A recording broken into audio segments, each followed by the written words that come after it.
अगर आप ये देख रहे हैं कि मैं अगर आपके पास छोटा पोर्टफोलियो है, आप उससे ट्रेड करना चाहते हैं, आप ये सोच रहे हैं कि दोस्तों मैं ट्रेड कैसे करूं, क्या छोटे कैपिटल से ट्रेड कर सकते हैं? तो देखो यार, अगर आपके पास $1000 है तो वो किसी के लिए ज्यादा भी हो सकता है और किसी के पास अगर $1 मिलियन है तो वो उसके लिए कम भी हो सकता है।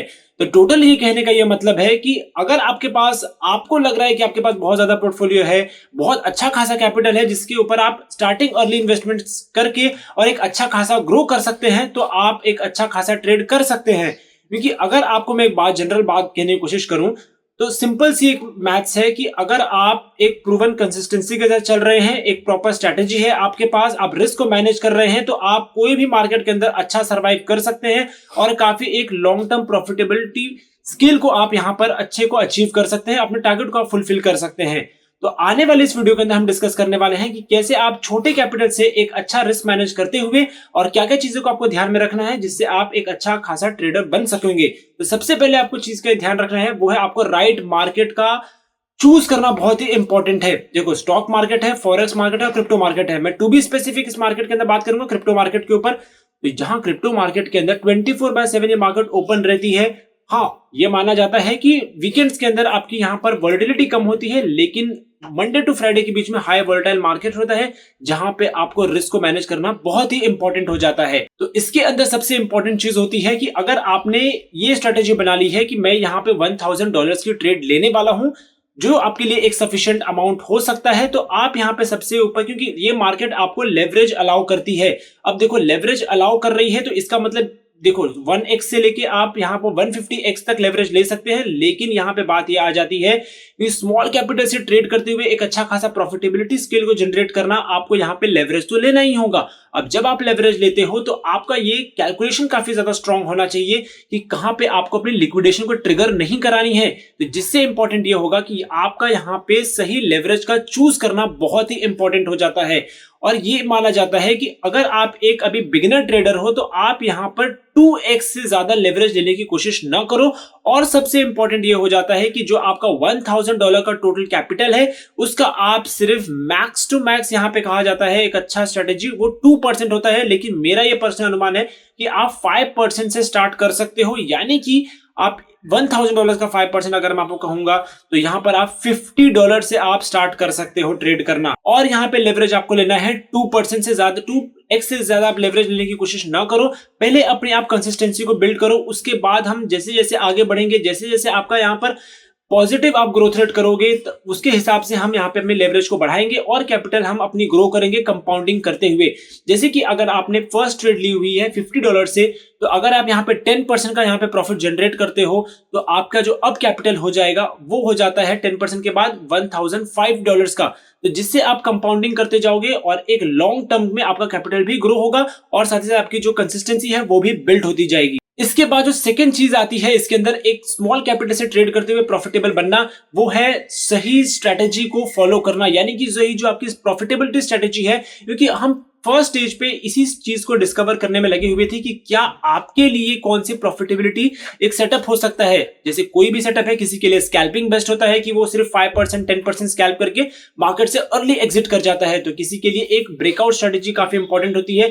तो आपका एक स्ट्रेटेजी स्टार्टिंग में बिल्ड करना बहुत ही इंपॉर्टेंट होता है। सबसे पहले आपका कैपिटल है, उसको आप रिस्क मैनेज करोगे। उसके बाद जो थर्ड चीज आती है वो है एक राइट स्ट्रेटेजी को चूज करना और उसको लगातार उसको टेस्ट करते जाना स्मॉल कैपिटल से, जो कि आपको लॉन्ग टर्म और उस कंसिस्टेंसी को बिल्ड करने में काफी ज्यादा हेल्प करेगी। इसके बाद जो फोर्थ सबसे इंपॉर्टेंट चीज आती है वो है रिस्क मैनेजमेंट। देखो, रिस्क मैनेजमेंट जो सबसे इंपॉर्टेंट चीज होती है, यहां पर ये इंपॉर्टेंट होता है कि आपने अगर यहां पर 5% की ट्रेड ली हुई है, जैसा कि मैं मान रहा हूं, तो सबसे पहला आपका यहां पर स्टॉप लॉस को कैलकुलेट करना बहुत ही इंपॉर्टेंट हो जाता है। क्योंकि सबसे पहले जो आपको चीज बचानी है वो है आपका कैपिटल। तो आपका कैपिटल कैसे बचेगा? तो आपका कैपिटल इस तरह से बचेगा दोस्तों कि आप अगर स्टॉप लॉस नहीं लगाओगे तो आपका यहां पे लिक्विडेशन ट्रिगर हो सकता है। तो स्टॉप लॉस अगर आप जैसे लगाते हो तो आपका एक माइंडसेट डेवलप होता है कि मैं यहां पे कितना रिस्क को अफोर्ड कर सकता हूं। तो यहां पर हमारी सेकंड चीज और आ जाती है इसी के अंदर, वो है RNR रेशियो, यानी कि रिस्क एंड रिवॉर्ड रेशियो, जो कि हमें ये क्लियरली कहता है कि आपका 1:2 का रिस्क एंड रिवॉर्ड रेशियो होना चाहिए। अगर आप किसी चीज को, अगर आप कोई भी ट्रेड ले रहे हो, तो अगर आप उसमें 1 रुपीज अगर आपका वहां पे रिस्क पे जाएगा, स्टॉप लॉस ट्रिगर होगा, तो आपका प्रॉफिट वहां पे 2 रुपीज का होना चाहिए, यानी कि आपका 50% से ज्यादा आपका प्रॉफिट होना चाहिए अगर आपका स्टॉप लॉस ट्रिगर होता है तो इस केस में आपका कोई भी ट्रेड के अंदर अगर आप एंटर कर रहे हो, तो अगर आपका रिस्क एंड रिवॉर्ड रेशियो 1:2 का है, तभी आप उस ट्रेड के अंदर एंटर कर सकते हो। इसके बाद जो सबसे इंपॉर्टेंट चीज आ जाती है, अगर आप प्रॉफिटेबिलिटी स्केल पे रन कर रहे हो, आपने एक स्ट्रेटेजी बिल्ड कर ली है, आप स्टॉप लॉस लगा रहे हो, आप लेवरेज कम ले रहे हो, तो उसके बाद एक मोस्ट इंपॉर्टेंट चीज आती है कंपाउंडिंग। अब आप जो भी प्रॉफिटेबल कमाते हो, जो भी आप प्रॉफिट जनरेट कर रहे हो, उसको अपने कैपिटल में आप वापस इन्वेस्ट करो, और ये धीरे धीरे टाइम के साथ, इंटरवल के साथ आपका कैपिटल ग्रो होता जाएगा, जिससे आपको कंपाउंडिंग में काफी ज्यादा हेल्प हो सकती है। जैसे कि अगर आपका $1000 का पोर्टफोलियो था, तो आपने फर्स्ट कॉल ली थी यहाँ पे $50 की, तो अब आप यहाँ पे कॉल्स को, आप जैसे आपका पोर्टफोलियो ग्रो होगा, आप यहाँ पे 5% उसका ज्यादा जनरेट होगा, यानी कि अगर आपका $2000 का पोर्टफोलियो हो जाता है, तो अब इसका 5% हो जाता है आपका $100। तो अगर आप देख रहे हो, तो टाइम के साथ आपका कैपिटल भी ग्रो हो रहा है और आपका प्रॉफिट भी जनरेट हो रहा है, और आपकी कंसिस्टेंसी यहाँ पे बिल्ड हो चुकी है, और आपका एक यहाँ पर एक स्ट्रेटेजी आप डेवलप कर पाए हो। इसके बाद जो सबसे इंपॉर्टेंट यहाँ पे चीज आती है, वो है आपको अपना रिव्यू करना है। देखो, पर्सनल रिव्यू बहुत ही इंपॉर्टेंट होता है। आपका स्टॉप लॉस अगर हिट हो रहा है, तो आपको इवेल्युएट करना है कि आपका यहाँ पे कौन सी स्ट्रेटेजी आपने यहाँ पे, क्या आपने फोमो में एंट्री ली थी, या आपने कोई चार्ट पैटर्न को फॉलो नहीं किया, या कोई न्यूज आ रही है आपने उसको ओवर वैलिड किया, आपने उसको सोचा कि नहीं यार ये इतनी इंपॉर्टेंट नहीं है। देखो, न्यूज का यहाँ पे क्रिप्टो मार्केट के अंदर आना ना आना, और अगर न्यूज आ रही है, स्ट्रॉन्ग सोर्स से न्यूज आ रही है, तो काफी ज्यादा वॉलेटिलिटी यहाँ पे क्रिएट कर रही है, जो कि आपके स्टॉप लॉस को ट्रिगर करने के लिए बहुत ज्यादा बेनिफिशियल होती है।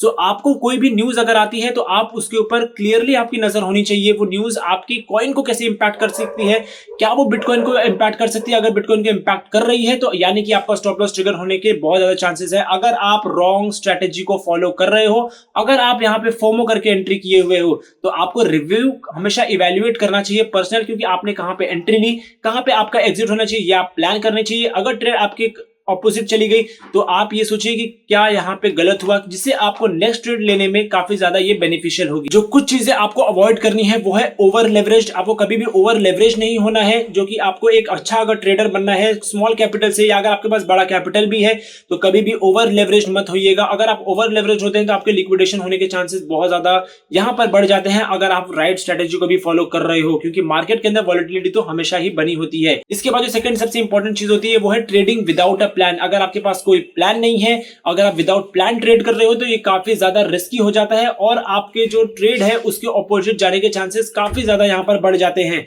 इसके बाद है रिवेंज ट्रेडिंग। कभी कभी क्या होता है कि हमारा स्टॉप लॉस ट्रिगर हो गया, तो हम सोचते हैं यार हमारा स्टॉप लॉस क्यों ट्रिगर हो गया, अब हम कैपिटल को हम जल्दी से ग्रो करने की कोशिश करेंगे, उसको हम वापस से अपना पोर्टफोलियो को ग्रो करेंगे, वापस वहां पे ले आएंगे 0-0 रेशियो पे, तो जिससे हमारा काफी ज्यादा यहाँ पर नुकसान होने के चांसेस बढ़ जाते हैं। इसके बाद है फोमो एंट्रीज, यानी कि कभी भी आपको कोई भी प्राइस पे मार्केट चल रहा है, अगर आपका यहाँ पे फोमो कर रहे हो, यानी कि अगर आपको लग रहा है नहीं यार अब मुझे ले ही लेना चाहिए, सब लोग ले रहे हैं, तो कभी आपको फोमो नहीं करना है। हमेशा आपको सपोर्ट रेजिस्टेंस को यहाँ पे रिस्पेक्ट करनी है, आपको प्राइस को रिस्पेक्ट करना है, और चार्ट को रिस्पेक्ट करना है। तो ये सारी चीजें अगर आप ध्यान में रखोगे, तो आप एक अच्छे ट्रेडर बन सकते हो। भले आपका कैपिटल कितना भी बड़ा हो या कितना भी छोटा हो, आपको बहुत कुछ यहाँ पर सीखने को मिलेगा। सो आई होप आपको कुछ सीखने को आज वीडियो से मिला होगा।